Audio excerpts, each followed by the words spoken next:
Buenas tardes.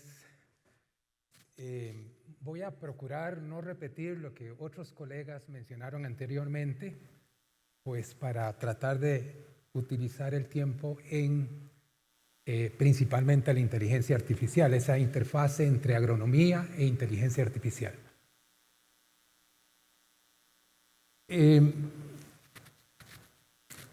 Tal vez es conveniente recordar cómo está construida una neurona de las que tenemos en el cerebro.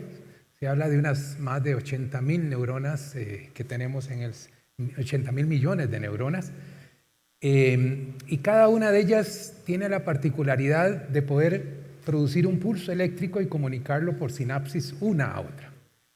Bueno, la inteligencia artificial es una imitación de una neurona biológica en el sentido de que toma una serie de información del ambiente, la lleva a su interior y la multiplica por estos pesos, por eso la W de weight, y produce un resultado.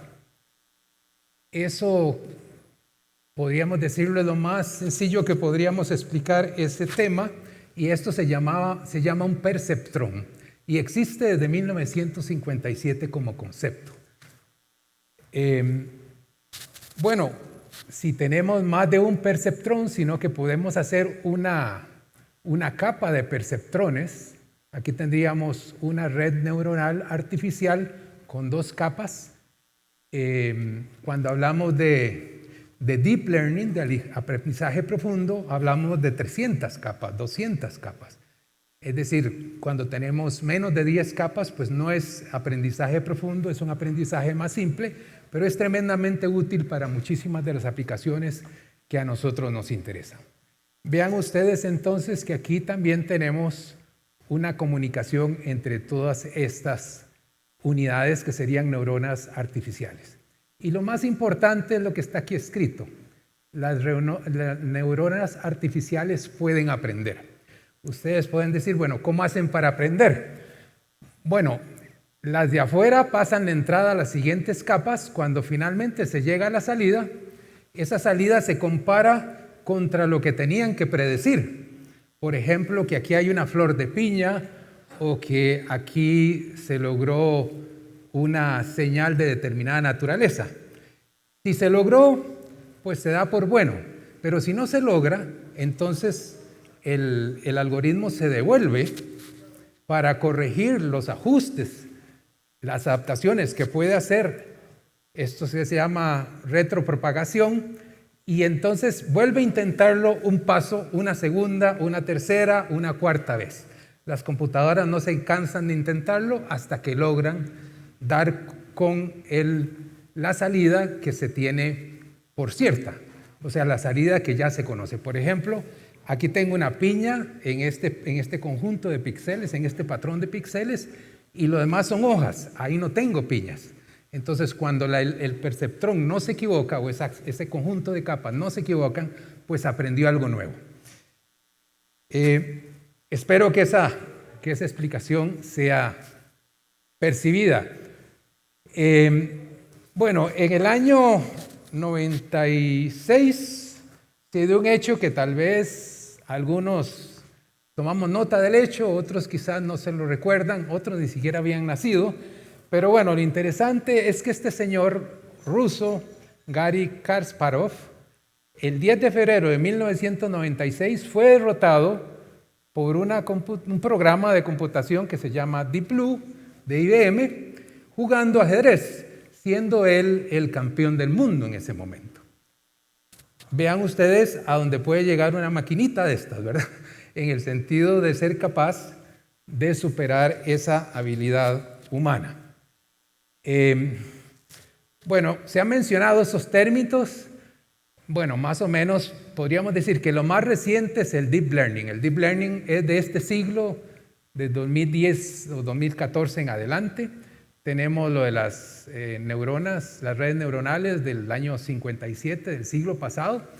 Ahí es importante decir que hubo un invierno en inteligencia artificial que arrancó en el 60 más o menos y terminó como en los 90. Ese invierno se debió a que aunque se tenían claridad sobre los métodos que se podrían implementar utilizando neuronas artificiales, no se tenía la capacidad computacional para realmente hacer algo útil con eso. Las computadoras eran demasiado simples y no soportaban la carga que significa correr estos algoritmos. Fue necesario esperar 30 años y ya sí, al inicio del siglo XXI, pues tenemos un desarrollo que incluye el Deep Learning. En términos de publicaciones sobre Machine Learning en el campo de la agricultura por año, vean que en el año 2000 se produjeron alrededor de 1000 publicaciones. Estas son las fuentes de datos, este es Scope y este es Web of Science, y la búsqueda sería sobre Machine Learning, ¿verdad? Y vean ustedes que más o menos en lo que va del 2000 al 2019 se lograron llegar a unas 1000 publicaciones por año. Y del 2019 al presente, 2024, tenemos todavía una explosión de publicaciones más grandes. Y eso exclusivamente en la interfase entre agricultura e inteligencia artificial. En términos de quiénes son los que han hecho las mayores contribuciones en inteligencia artificial en el campo específico de la agricultura, pues aquí tenemos las mismas fuentes de datos. Y vean ustedes que en este caso tenemos, bueno, siempre salen China como primera, Estados Unidos aquí salió como primero, pero acá es ligeramente al revés. En este caso India sobresale y acá en términos de América Latina el que más publicaciones ha producido ha sido Brasil. Desde luego que esto está limitado al 2020, que fue cuando se hizo este trabajo. Luego, concretamente en redes neuronales, que fue eso que les mostré al inicio, Dovik y otros hicieron esta estadística y encontraron pues una cantidad que empezó como en un 30, 40 tal vez, y llegó a 1000 también en el 2019, específicamente en redes neuronales. Y en términos de los países, pues ahí tenemos a China como una potencia en general en inteligencia artificial, Estados Unidos, y llama la atención la posición de Irán con 864 publicaciones en ese campo. Bueno, aquí les dejo, digo que les dejo porque espero que la presentación se la puedan llevar de alguna forma. Las técnicas que en su conjunto constituyen la inteligencia artificial serían las redes neuronales convolucionales. Se le agrega esa palabra convolucional para indicar que está especializada en el análisis de imágenes. Mucho de lo que hacemos nosotros como agrónomos tiene que ver con análisis de imágenes. Luego tenemos redes generativas, hay antagónicas como esta que aquí se menciona. Lo de generativa quiere decir que es creativa. Hoy en día ustedes, sin tener mucho talento para la música, pueden con ayuda de la inteligencia artificial producir su propia canción, su propia música y su propia letra. Es divertido y también puede ser una forma de ganarse la vida, ¿por qué no? Entonces lo generativo es que es capaz de crear cosas que no existían. Y ahí está la diferencia entre inteligencia artificial y otras aplicaciones modernas que no son inteligencia artificial. Por definición, la inteligencia artificial tiene que generar conocimiento nuevo, o sea, conocimiento que no existía, y eso a partir de las neuronas artificiales de las computadoras. Tenemos esta red neuronal convolucional profunda, bueno, profunda porque tiene un mayor número de capas, y bueno, lo que ya habíamos hablado, la red neuronal artificial. Vean que los métodos utilizados en gran medida son regresiones lineales, que estrictamente hablando no son inteligencia artificial, y aquí tenemos las otras que sí son más de ese campo, entre las cuales las redes neuronales, quizás por la historia, son las que se han utilizado más. En cuanto a técnicas de imágenes, ya los compañeros que me precedieron se refirieron a este asunto. Vean ustedes que hablamos de multiespectros, es decir, También hay hiperespectros, que serían una mayor cantidad de bandas, y desde luego luz visible, que sería la RGB, y como se mencionó, la luz térmica también, que es muy importante precisamente porque si algo han hecho bien las hojas de las plantas a lo largo de su evolución, es que han estado repeliendo el infrarrojo, porque para una planta que está a las 24 horas del día al sol, bueno, expuesto a la atmósfera, digamos, 12 horas, digamos, al sol, o un poco más, es fundamental repeler la luz infrarroja porque eso calienta mucho la hoja. Y ya vimos cuando habló uno de los compañeros sobre el déficit de presión de vapor, la importancia que tiene tener un déficit de presión de vapor razonable para que la planta pueda transpirar tranquilamente. Bueno, entonces tenemos aquí, digamos, RGB, tenemos multiespectrales y tenemos térmicas. En este caso se está comparando la temperatura del dosel con la temperatura del aire. Vean ustedes que hay lugares en donde estamos en rojo, que sería en donde hay una diferencia de 8 grados más caliente el follaje que el aire. Bueno, la radiación electromagnética tiene esa forma, tiene un campo que es eléctrico y otro campo que es magnético, y uno y otro están en un ángulo de 90 grados. Y bueno, no sabemos exactamente qué es la luz, decimos para algunas aplicaciones que son una lluvia de fotones. Yo le digo a mis estudiantes que es como cuando ustedes se meten a la ducha, que les caen gotas que pueden ser gruesas o finas. Así es la luz. Para la fotosíntesis, por ejemplo, esa es la forma de luz que usamos para entenderla, pero también es una longitud de onda. Bueno, este espectro ya lo han visto ustedes varias veces. Tal vez aquí decir que esto sería, la A serían bandas multiespectrales, digamos de 5 o 6 bandas, como se ha demostrado por los otros expositores, y las bandas hiperespectrales tenemos ya decenas, centenas, hasta miles de bandas, porque pueden ustedes partir las bandas tan fino como se los permita el equipo del que disponen. Y bueno, el kit del asunto entonces es que tenemos una firma espectral, que sería la reflectancia, que es lo que estamos midiendo aquí en el eje Y, con respecto a diferentes calidades de luz o longitudes de onda de luz, medidas generalmente en nanómetros. Aquí tenemos lo que nosotros vemos, que es bastante restringido. Como se ha dicho, el verde se refleja, el rojo y el azul, los aparatos fotosintéticos, el fotosistema 2 y 1, los absorben. Luego tenemos el infrarrojo cercano, que tiene esta forma. Vean entonces que efectivamente los cultivos devuelven esa luz porque los calienta. Y ya un poco más adentro, en el infrarrojo más profundo, tenemos estas valles que están asociados, como se ha dicho ya, al contenido de agua, por ejemplo, de las hojas, y a diferencias anatómicas. A mí se me pidió que hablara de dos aspectos principalmente. Uno, el mapeo de nutrientes, y el otro es las enfermedades. Entonces, para cubrir el primer punto, vean ustedes cómo se ven las hojas del banano con diferentes deficiencias. Aquí tenemos una deficiencia de hierro, por ejemplo, y esta es una deficiencia de potasio. A simple vista podríamos distinguir perfectamente la deficiencia de potasio, no solo por el color de la lesión que se produce, sino porque es bastante limitada a los bordes de la hoja. Lo podríamos distinguir de esta otra, en fin. Pero nuestra visión, que se restringe al campo visible de la radiación, es muy limitada con respecto a lo que realmente existe, que es varias decenas de veces más amplio. Así que con las firmas espectrales tenemos la posibilidad de decir algo sobre el contenido nutricional de las plantas.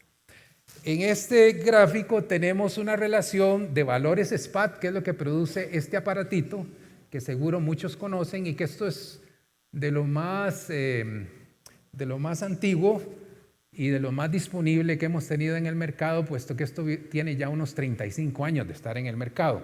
Y vean ustedes que el valor SPAT correlaciona muy bien con el contenido de nitrógeno, y que cuando ustedes comparan los valores del SPAT contra los valores que da el laboratorio para contenido de nitrógenos, pues hay una asociación bastante buena.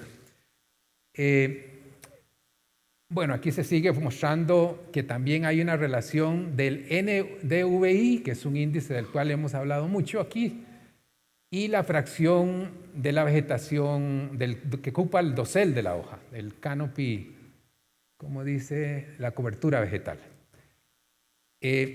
Y esto es tan sensible, este sensor de NDVI se puede tener en el tractor un sensor activo, es decir, un sensor que con iones produce luz de las longitudes que definen el NDVI. Esa luz se estrella contra las plantas y como todo esto se puede hacer en fracciones de segundo, este tractor puede entonces decidir en el momento que va avanzando a 4 o 5 kilómetros por hora qué cantidad le pone a cada parte del lote según el NDVI que esté observando con esos sensores que tienen el nombre comercial de GreenSeeker. También se ha utilizado una serie de herramientas multivariadas que están asociadas a la Machine Learning, como los bosques aleatorizados y los vectores de las regresiones apoyadas en vectores pero nos permiten entonces ver aquí, por ejemplo, para los que más nos interesa, que sería la agricultura, ver que es posible con esos algoritmos hacer clasificaciones de píxeles o de lo que ustedes deseen con un coeficiente de acierto bastante alto, 0,75, 0,71 aquí, 0,78 y 0,74 para plantaciones y agricultura.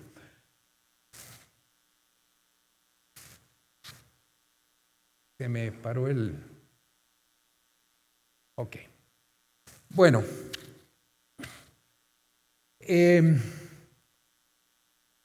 En la literatura yo básicamente les voy a mostrar los resultados de una serie de investigaciones que no son mías, sino que las extraje de la literatura. Y esto es algo que se puede encontrar con alguna frecuencia. Modelos en los cuales se utiliza una técnica como la que les mencioné antes, que es el bosque aleatorio, y eso se relaciona entonces con una base de datos que logra entonces crear una estimación en un segundo momento mucho más acertada sobre una serie de variables interesantes como serían estos nutrientes que tenemos acá, para determinar cantidad y qué tipo de nutrientes son los que estaría requiriendo el cultivo. Aquí tenemos en esa misma línea una serie de modelos de redes neuronales en banano y vean ustedes que para todos estos elementos existen aquí determinadas precisiones. La precisión con las imágenes crudas fue de 66%. Se usaron imágenes combinadas con una base de datos que se llama PSFD MUSA y se logró aumentar eso a 78%, casi 79%. Se puede hacer aumentación de imágenes. Una de las cosas más caras de hacer en esto de inteligencia artificial es que si yo quiero contar piñas en un piñal, tengo que volar el dron encima del piñal. El dron va a poder ver las piñas, bueno, las que se dejen ver, porque con las densidades tan altas que se utilizan en la piña de Costa Rica, pues hay algunas que no se dejan ver, pero suponga que se puedan ver el 80%. Tiene usted que buscar a alguien que no le cobre mucho para etiquetar cada una de las piñas que se ven en la imagen, y cuando usted tiene unos miles de piñas etiquetadas, puede entonces tomar un procedimiento como Deep Learning, decirle, aquí están marcadas las piñas, esta es la imagen que yo estoy viendo, produzca usted un algoritmo que realmente nadie va a saber cómo es que lo va a producir, pero produce un algoritmo que va a poder identificar en esa masa de píxeles que contiene sobre todo hojas, cuáles de esos píxeles son las frutas de piña que interesa contar. Ese etiquetado es muy caro. es muy lento, y por eso una de las cosas que se hace es hacer aumentación de imágenes, que es tomar la piña. Si tienen ustedes una foto de la piña, la hacen rotar 10 grados, pueden entonces de una piña sacar 36 diferentes imágenes, porque para la máquina la misma piña rotada un poquito es otra piña, y eso también le está dando aprendizaje al algoritmo.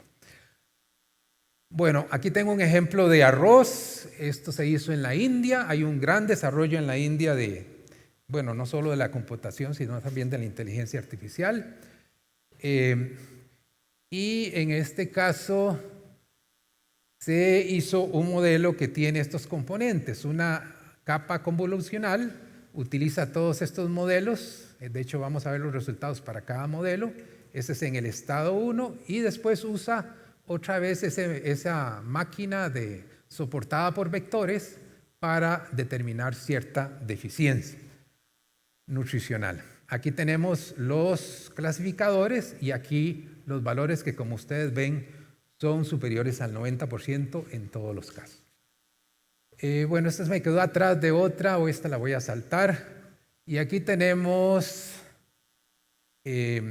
para una serie de nutrientes también un modelo de rainforest.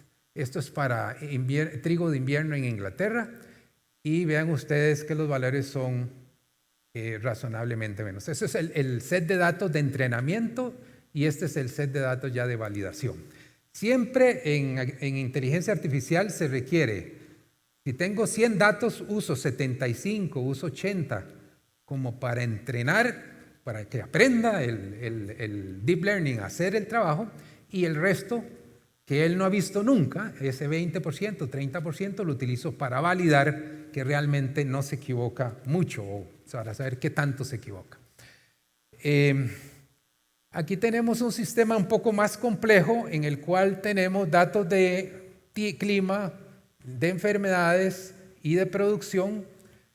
Y bueno, esto es a lo que vamos realmente. Vamos a tener la posibilidad de asociar la información que tenemos de diferentes fuentes, sensores como los que nos mostraron anteriormente, y asociarlos a otras cosas que son a veces más difíciles de percibir, como podrían ser las enfermedades o los problemas nutricionales, antes de que sean muy evidentes. Aquí tenemos para una enfermedad, acá hay el año 24, entonces la capacidad de predicción, vean ustedes que aquí tenemos 94, 91, 90, y con este otro modelo solo el 56%.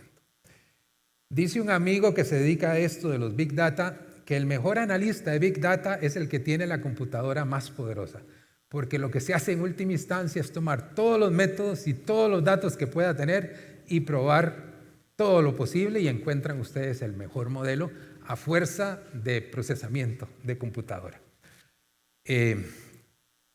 Bueno, aquí tenemos firmas espectrales, en el caso del CAUPI, a diferentes niveles de nitrógeno y fósforo. Y vean ustedes que, tal y como lo han dicho los otros compañeros, para estos tratamientos, alto y bajo de nitrógeno con alto y bajo de fósforo, 4 tratamientos, tenemos entonces firmas espectrales que son diferentes en asocio con esos tratamientos que fueron establecidos en el campo. Eso se hace una suma y resta de esos espectros y se consigue este otro que le permite a uno ver qué bandas son las que realmente vale la pena utilizar para mapear ese problema nutricional. Se manda a hacer entonces un lente que ve esas bandas, y con eso, si ustedes tienen ese lente para las bandas que son sensibles a lo que a ustedes les interesa, pues nada más vuelan el dron y estarían haciendo con ese vuelo un mapa de esa reflectancia que estaría asociada a ese elemento. Bueno, aquí tenemos bandas precisamente con la mayor correlación para cada una de las propiedades de interés, que son una serie de características nutricionales. Está el pH también. Y vean ustedes que las bandas están más acentuadas en algunos casos, o sea que no todas las propiedades, que las propiedades ópticas de las hojas y de las plantas afectadas por determinados nutrientes se observan diferente. Bueno, y estoy muy atrasado, así que vamos a pasar. Tal vez Bueno, este es un dato de Brasil. Hicieron una aplicación con IBM en donde con esta tarjetita que tiene unos reactivos le ponen un poco de solución de suelo, lo colocan ahí en los puntos, eso luego lo hacen leer por el celular, ven aquí la tarjetita, la mandan a un servidor y el servidor le dice cuál es el contenido de esos elementos en ese suelo. Eso aumenta mucho la capacidad de análisis de los suelos y hace que la agricultura de precisión pues sea más factible. Vemos aquí los modelos que se compararon en ese caso. Resultó mejor el SVR para el pH del suelo. Bueno, esto ya se ha mostrado. Esta es una publicación que les recomiendo si les interesan las enfermedades en general. Es de Annual Review del año 2018, en donde se revisa toda esta información en detalle. Vemos aquí diferencias en temperatura asociadas a los días de inoculación de una enfermedad. Esta es una experiencia costarricense hecha por el Centro de Investigaciones Agronómicas bajo alemán, se llama el autor. Es una enfermedad que se llama flecha seca de la palma. Esas son palmas de 4 años y vean ustedes cómo se notan que esta está sana, este tiene el nivel 1, este es el nivel 2, el nivel 3 y esta se está recuperando. Entonces se utilizaron drones para hacer esto en 4 ocasiones, desde el 2014 hasta el 2017, y se compararon para una serie de índices de vegetación. Vean ustedes cómo dio una capacidad de resolución de entre las condiciones de enfermedad de las plantas bastante bueno. Bueno, aquí se probaron otros índices también. Viendo cómo es que funciona esto, tenemos, bueno, el NDVI, que es el que más conocemos, pero hay otras posibilidades de hacer estas agrupaciones. Hay una técnica que se llama K-means, Isodata, y aquí están SAM y CVBM, que ya las hemos visto, que son métodos multivariables con los cuales se puede hacer esa clasificación de los píxeles. Bueno, esto obviamente se puede llevar a mapas y eso se puede llevar a prescripciones. Y en el caso de la cigatoca negra, pues hay mucha información. Lo interesante es que estas manchas del estado 1 y el estado 2 de la cigatoca negra no las podemos ver nosotros con los ojos realmente, pero la máquina sí los ve, la visión máquina sí los ve, y así logramos entonces, con determinadas longitudes de onda, lograr establecer esa reflectancia que nos indica la existencia de una enfermedad. Este es un modelo SVM que, bueno, se los puse aquí para que vean ustedes que logra separar los puntos verdes, que son las plantas sanas, de los que tienen otros colores que tienen diferentes niveles de severidad de la cigatoca. A veces se equivoca, vean ustedes que puse aquí 2 puntitos verdes entre las cercanas a las otras, pero es difícil separar una cosa de la otra, sin embargo lo logra hacer con bastante acierto. Y bueno, les agradezco su atención y espero que concluyamos que existe aquí un potencial muy grande que ya se está explotando en el primer mundo, en los países del primer mundo, pero que tenemos una enorme posibilidad de desarrollo. En eso coincido totalmente con la Cámara Nacional de Agricultura, a la que le agradezco la invitación, y con Procomer. Hay muchísimo que lograr de la interacción de la agricultura con la informática y con otras disciplinas que tienen muchos aportes que hacer. Muchísimas gracias.